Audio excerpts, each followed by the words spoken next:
Dear students, I am Arun Kumar Pathak. I am a teacher of English. Today I will teach subject and verb agreement. तो subject क्या होता है? आप जानते हो कि काम करने वाले को सब्जेक्ट कहते हैं. Doer of work is called subject. और जो वर्ब है इसको आप कैसे डिफाइन करोगे? तो a word which shows state an action of a subject is called verb. बिना सब्जेक्ट और वर्ब के संसार का कोई भी सेंटेंस नहीं बनेगा. केवल इम्पेरेटिव सेंटेंस में आप सब्जेक्ट का यूज नहीं करते हो, वहाँ यू अंडरस्टूड होता है. ठीक है, तो हम लोग इसके रूल्स के बारे में स्टडी करेंगे. पहला रूल है कि नाउन प्रीपोजिशन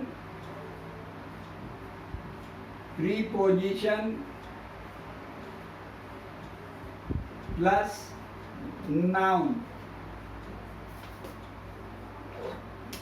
यदि कोई सेंटेंस इस नियम पर आधारित हो जहाँ के नाउन हो, फिर प्रीपोजिशन हो, फिर नाउन हो, तो वर्ब जो है हमेशा पहले नाउन से एग्री करती है. इसका मतलब ये हुआ कि अगर पहला नाउन सिंगुलर है तो वर्ब सिंगुलर होगी, और पहला नाउन प्लूरल है तो वर्ब प्लूरल होगी, और ऐसा नहीं है तो सेंटेंस गलत है. जैसे एग्जाम्पल के लिए हम देखें कि the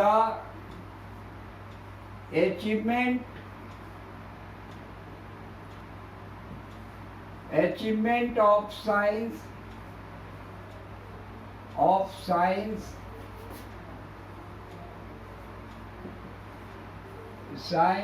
is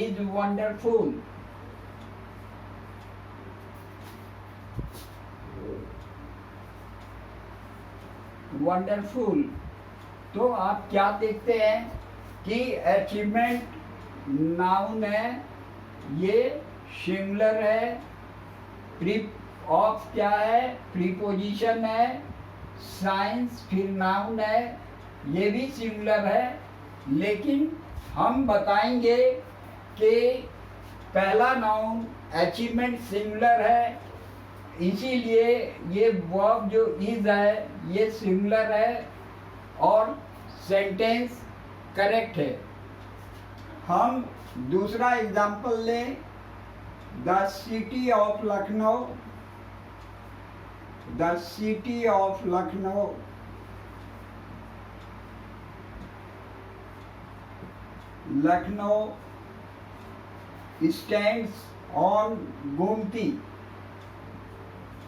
stands on Gomti river. तो आप क्या देखते हैं कि सिटी क्या है? नाउन है, ये सिंगुलर है और प्रीपोजिशन है. लखनऊ नाउन है, ये भी सिंगुलर है. वर्ब सिंगुलर है. हम कहेंगे कि ये पहला नाउन सिंगुलर है, इसीलिए इसके साथ आने वाली क्रियाएं सिंगुलर है. और यदि पहला नाउन प्लूरल होगा तो आने वाली क्रियाएं भी प्लूरल होंगी. जैसे आप कहें कि students of this college are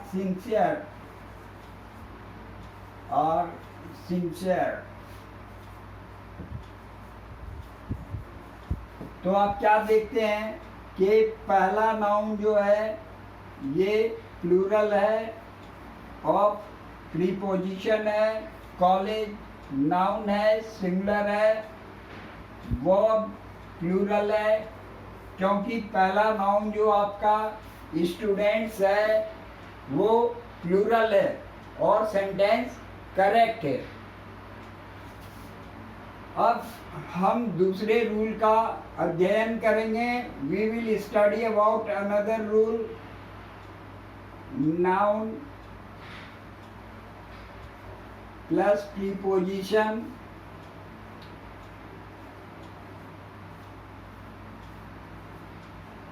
plus noun.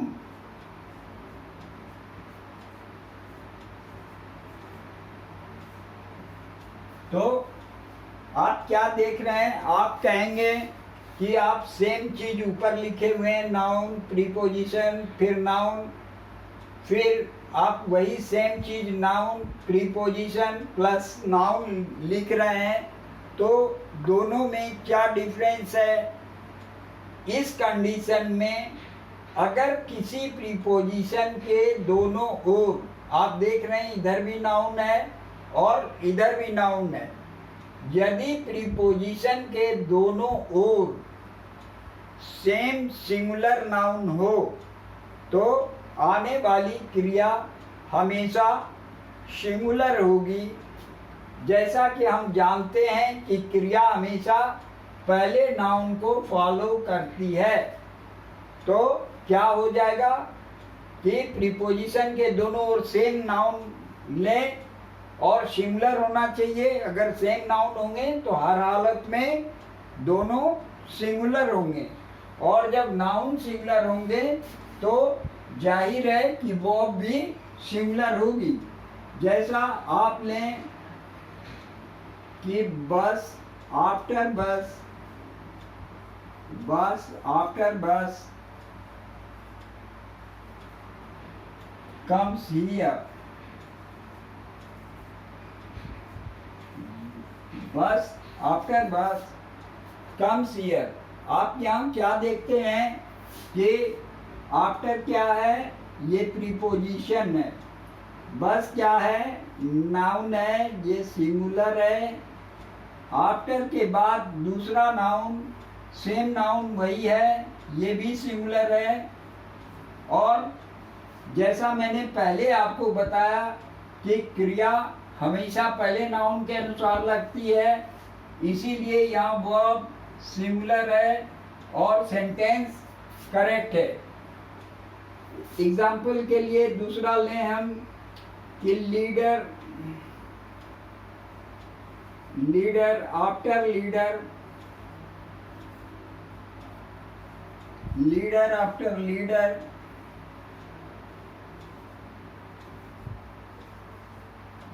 gives speech,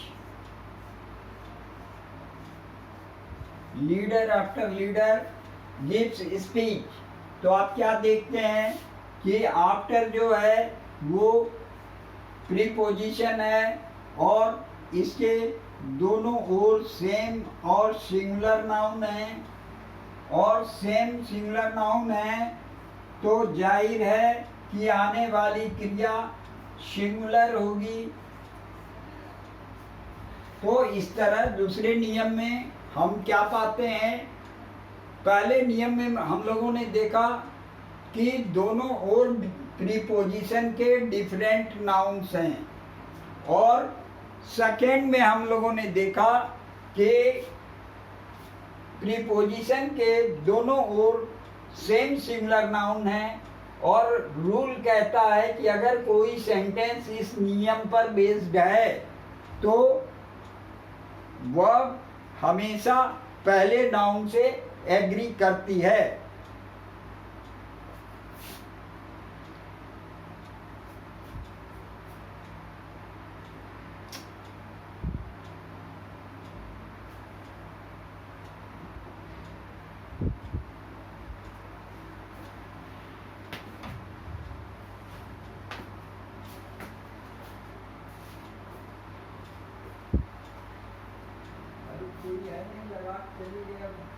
कैसे कट करेंगे वो सब अरे एक बुक में ज़्यादा से ज़्यादा 2 दिन याद लगा